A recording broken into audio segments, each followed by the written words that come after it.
I was a GP in Scarborough in North Yorkshire. Long story short, I progressed into macular degeneration. And within 6 months, I lost the central vision in both eyes. At the time, as a GP, I took early retirement, thinking that I would never be able to function again as a doctor with a serious eye condition. When I was diagnosed, I went through a process initially of just shock, horror, just disbelief, almost panic. That was replaced fairly shortly afterwards by anger. In the first instance, by my medical attendants, in my case, my ophthalmologist, who I thought had just got it all wrong, and what does he mean? He's nothing he can do, for goodness sake, he's a doctor, isn't he? He should be able to help me out. And so I was very angry. And after that, anger turns in on yourself. And what have I done to deserve this? You know, for God's sake, what is all this about? Then a slide into depression. And I knew as a doctor I was going through a process of grief, bereavement. Losing your vision is like losing somebody very close to you, a loved one. And I was in depression for quite some considerable time. I think it was around 5 years, and I don't remember very much about it.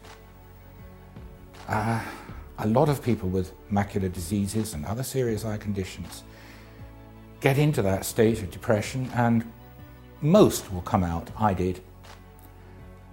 But some don't. Some get stuck there.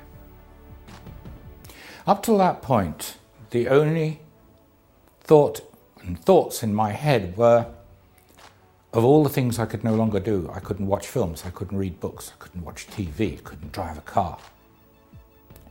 Everything was negative, absolutely negative.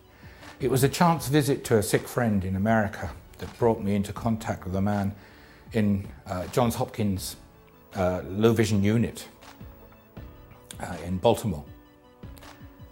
And he had devised a video camera system, head-worn, head-mounted, which had enabled you to look at things and manipulate the image in a pair of TV screens, one in front of each eye.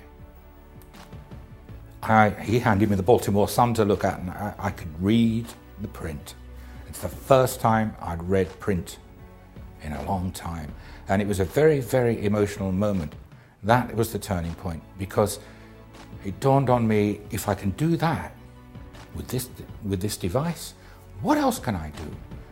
And of course what it meant was I'd stopped thinking or mourning what I'd lost and started thinking positively about what can I do with what I've got left.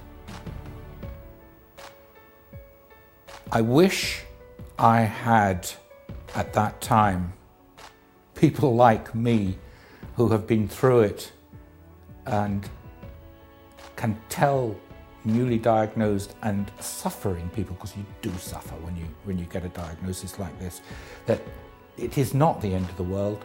There are ways round things, and you can do things. It's very hard to understand that when you're going through a serious grieving, bereavement process leading into depression. It's very hard to believe that, but it's true.